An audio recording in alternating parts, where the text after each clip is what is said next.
All right, folks, welcome back to another edition of the Middle Aged Metalhead podcast. And on this edition of the Middle Aged Metal podcast, what I'll be doing is talk about one of the most anticipated albums, at least for me, and I'm hoping a lot of you as well. We'll be speaking about Paradise Lost's Ascension.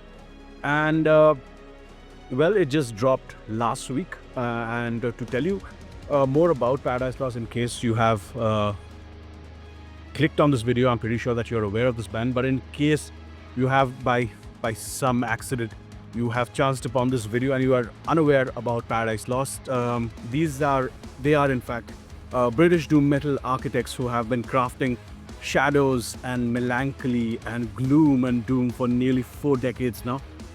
Formed in Halifax, England back in 1988.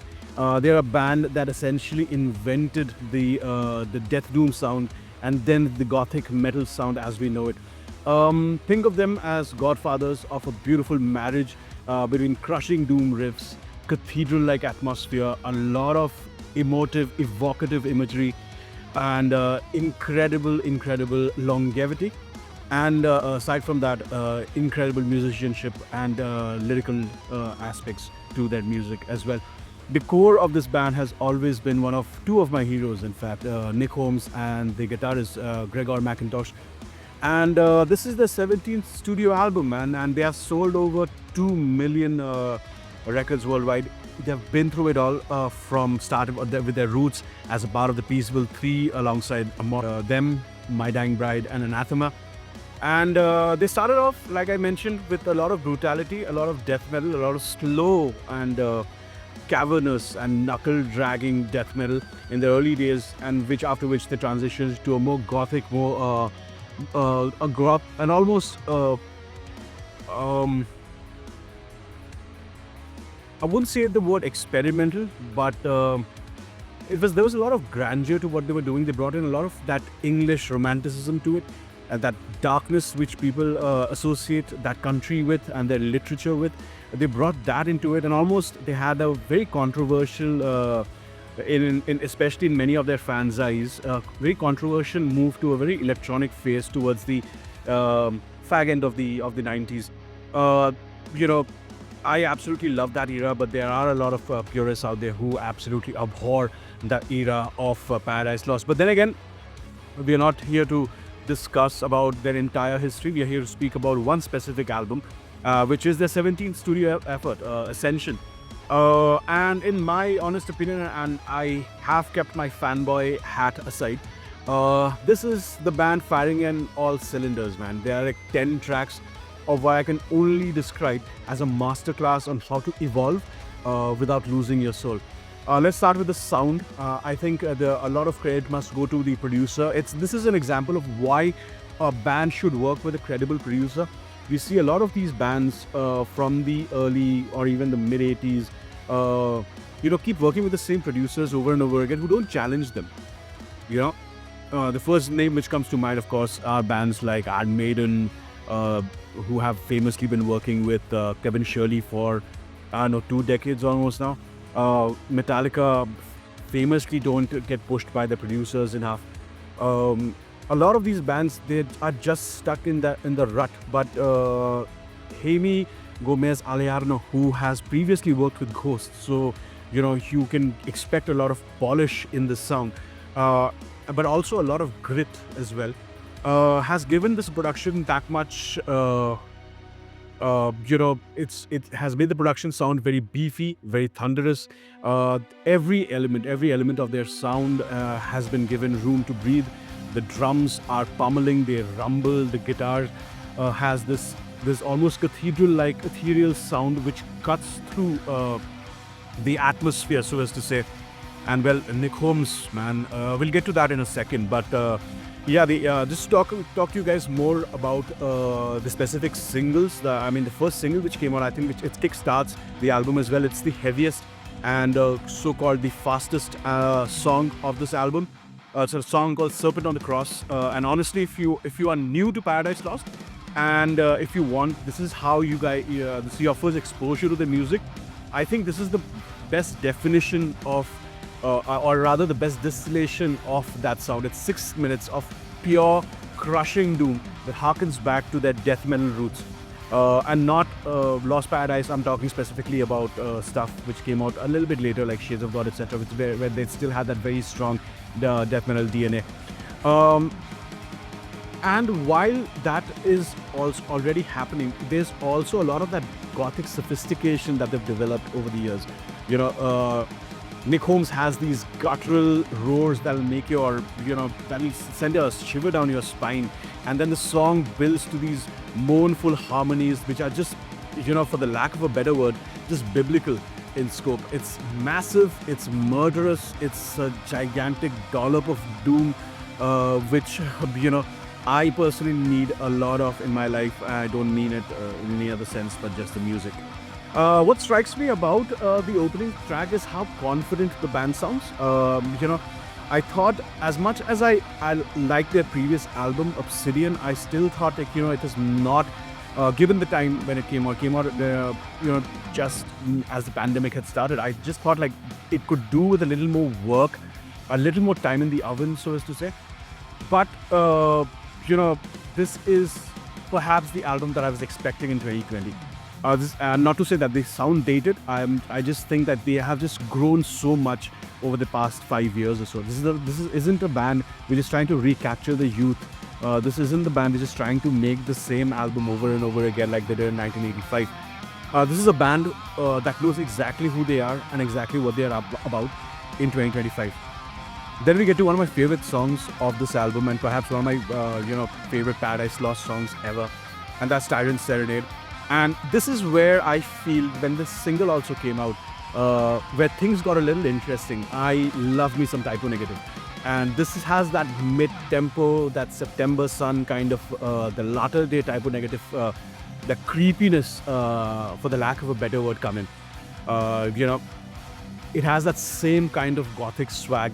It is unmistakably Paradise Lost. And the way Greg McIntosh's guitar, it just screams and pierces through the daggers. It's just the way that doom metal should be, and somehow it ends up being catchy, and it's not even supposed to, when you think about this kind of music, it's not supposed to be as catchy as these guys make it, and it just sounds immense. Now, I had hinted at this when we started this conversation about Nick Holmes, and all bias aside, I think at 53 years old, this man is hitting vocal ranges that honestly, I personally did not think, he could. I have thought his work with Bloodbath has been interesting. That is definitely not the type of, not the Bloodbath I usually go back to. I primarily go back to the older stuff with Mikael Åkerfeldt on the vocals. But I think, he just takes it up a notch when it comes to Ascension. You have him doing this cavernous death growls to those soaring clean vocals, sometimes within the same verse, especially on a song like Tyrant's Serenade, where I'm really interested to see how they pull this off live, because he goes from within a second, he just changes gears. It's technically very, very impressive, and it's also a very emotive, very emotionally devastating if you're into that kind of thing. One of my favorite songs of this album is a vocal highlight also. It's a song called Salvation. I think it's the third track on it. I feel that is the centerpiece. That is like the crown jewel of this album. It's 7 minutes of funeral dirge. The bills that has like a church bell going on. They have like some atmospheric material happening. And Nick Holmes starts with this almost whispered vocals, and then it just explodes into a growl, and then back to those ethereal highs. And I was very surprised to find out, after earlier, a couple of days earlier, that it also features Alan Averill from Primordial on vocals, and the guys sound so similar. And it's not a knock. It just fits in like a glove. That once you hear it, you'll be like, yeah, of course. It makes perfect sense. I mean, someone like Alan Averill fits in so well with Paradise Lost's music. But what I love primarily about this album is it never feels like Paradise Lost is just repeating themselves. This is a band which has never made a Gothic 2. This is a band which has never made a Draconian Times 2. This is a band which has always prided itself on reinventing itself with every single album. Even if they go back to their older sound, there's always a fresh coat of paint. There's always something that is interesting that is going on. Take a song like Lay a Wreath Upon the World. It starts off with it has almost a folksy acoustic intro and strings, and that it builds on that darkly gothic grandeur. The lyrics, of course, are slightly political. It has an elegy for the making a statement about the dying planet. But then again, it never gets very preachy about it. A lot of bands like to pat themselves on the back and say, like, you know what, we see how much we care. I don't think this is what they're trying to do. They're just making a statement, And 17 albums in, this is a band I feel which is surprisingly energetic. Again, don't get me wrong, this is a very deeply melancholic album as well. It is still steeped in that darkness and that despair that one would associate this band with. But then again, there is that vitality, that fire that makes even the doomiest moments feel alive rather than feel a little bit more plodding. The rhythm section, of course, Aaron fucking Eady, man. What a guy. I mean, I love Aaron Eady's guitar playing, the way he holds down that rhythm section. Some of my friends have watched them live, and the highlight of that show has been Aaron Eady, because it looks like a guy having a time of his life. Every single live video, he is just a vibe to watch on stage, and he is absolutely solid here as well. Steve Edmondson, also amazing bass player who has been with the band before. These four guys have been with the band right from the start. They have a little bit of a Spinal Tap issue going on with the drummer. And I think that brings me to the weakest aspect of this album. I feel Jeff Singer, I wouldn't say his drumming is bad in it. I would say, like, if someone like a Waltieri was drumming on this, he would have taken up these songs up a notch, because Jeff Singer is pretty much straightforward.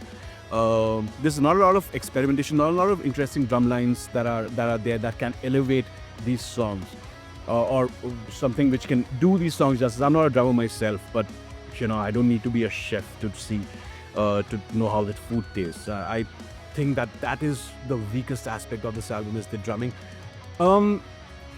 So that being said, where does Ascension fit into their catalog? Currently, it's definitely one of my albums of the year. It is 100% one of my favorite albums of the year. But would I put it in my top 5 albums? It's tough. Probably just tying it with Fate Divides Us, Death Unites Us, and number 5 or something like that. But yeah, this is an album which deserves, and it will definitely warrant a lot of replay. It has an immense amount of replay value. There's a crushing weight of their recent Doom renaissance, since In Requiem, I feel. But Fate Divides is where I felt like, they're going back to their old school classic Doom metal roots. And even Medusa is a fantastic album. I feel it's a very, very cohesive effort, much more cohesive than Obsidian, like I mentioned. It's also a little bit more adventurous than Paradise Lost has been in a bit. They're trying a few different things. What really impresses me is how Ascension works both as an entry point. I feel I keep talking about on this channel about gateway bands, about stuff that will make you understand or appreciate this kind of music, this stuff which will get you into the more serious type of music. And I feel this is an album which might work, in my opinion, as an entry point for newcomers and a rewarding listen for long-time fans. You will go back and you will definitely pick up your copies or put it on streaming, your versions of Gothic, of Icon, of Draconian Times, of 1 Second, of Lost Paradise, of Fate Divides Us, Death Unites Us. I feel if you've never heard Paradise Lost before, this will give you something which will make you appreciate why they are one of the most vital bands of the past 40 years. And if you've been following them since the beginning, like some of us have, it's a culmination of all of this, all of these sounds, all of these albums that have led to this point. In a metal scene, I feel, which is often obsessed, especially in the circle that we find ourselves in, the people who are contributors to this podcast, people who host these podcasts, people who indulge in these conversations in the comment sections, or we meet in the gigs, we are obsessed with either brutality or a kick right up our nostalgia infected gonads. I feel Paradise Lost continues to chart their own course. They're not trying to be the heaviest band of all time. They're not trying to be the most technical band of all time. They're just being themselves, and they're just putting in all that learning that they've had for all these years to be the most emotionally honest. And on Ascension, that honesty hits like a hammer that is wrapped in velvet. So what would be my final rating? I usually hate rating albums, but why the fuck not? I would give it a strong 8 out of 10. That sounds fair. So yeah, 8 out of 10 for Paradise Lost Ascension. So, but then again, let me know as well if you guys have heard Paradise Lost's latest album. What are your favorite Paradise Lost albums? What did you like? What did you dislike? And if there is, of course, we'll be back soon with another edition with the rest of the gang on board as well. Looking forward to the next conversation with GK and the crew. And please do like, share, subscribe to the channel, and keep it true, keep it metal. See you later.